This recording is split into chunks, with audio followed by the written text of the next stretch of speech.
Et parce que je l'ai expérimenté, parce que je le vis, la relation Amira-Zana, eh ben, naturellement, ça a été d'abord dans un cadre personnel, donc familial, que j'ai eu à connecter les premières fois cette relation Amira-Zana, de par mes origines malgaches, et particulièrement sakalaves, donc dans la manière dont on appelle justement, dont on fait des njour, ça s'appelle des njour,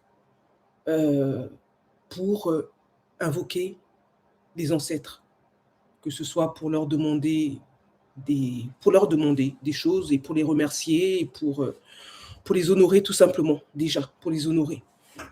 Déjà, pour les honorer.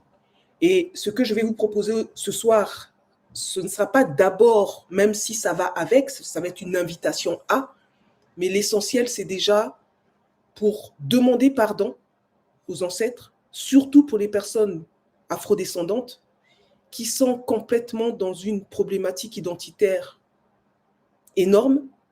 Vous connaissez toute l'histoire qui est derrière, et que par rapport à cette problématique identitaire-là, le mot ancêtre ne fait même plus partie de leur vocabulaire.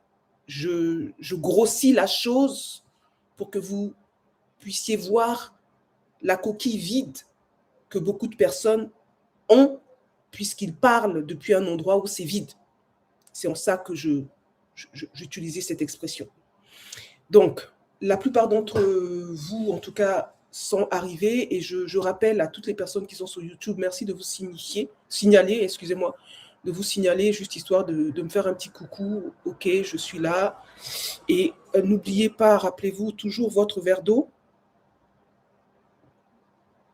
surtout en ce moment, avec toutes ces chaleurs, votre verre d'eau, de vous installer confortablement. Donc, ça va se faire en deux parties.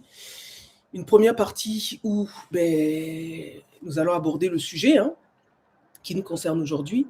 Et puis une deuxième partie, donc vous allez vous déconnecter lors de la deuxième partie, puisque moi je vais me déconnecter de Facebook, et je me déconnecterai également de TikTok. Et j'inviterai à ces personnes qui sont sur ces réseaux-là donc de nous rejoindre.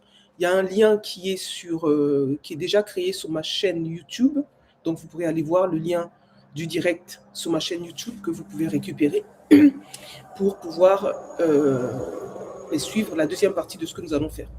Donc merci aussi de me dire si vous m'entendez bien, parce que là j'ai ouvert la fenêtre, étant donné qu'il y a énormément de chaleur là où je suis. J'ai ouvert la fenêtre.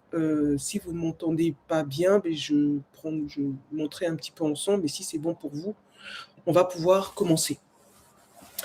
Les ancêtres sont-ils morts?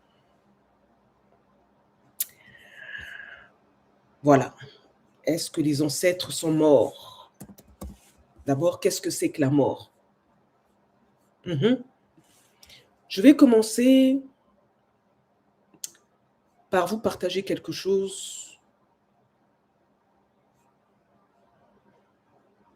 me concernant. La relation que j'ai avec, non pas la mort, mais je vais vous dire comme ça. Lorsque j'avais 4 ans, je me souviens, nous devions être à Limoges, puisque pendant environ 2 ans et demi, 3 ans, mes parents sont venus ici, et puis ensuite ils sont repartis au Congo, Brazzaville. Et je me souviens que dans ce lieu où nous vivions, j'avais ma chambre, j'avais ma chambre, et je vois mon lit. Enfin, oui, je vois mon lit. Je dors, enfin, je n'ai pas conscience forcément que je dors, mais j'étais en train de dormir, et à un moment donné, je vois mon corps allongé sur le lit. Et là, je me dis, mais qui suis-je?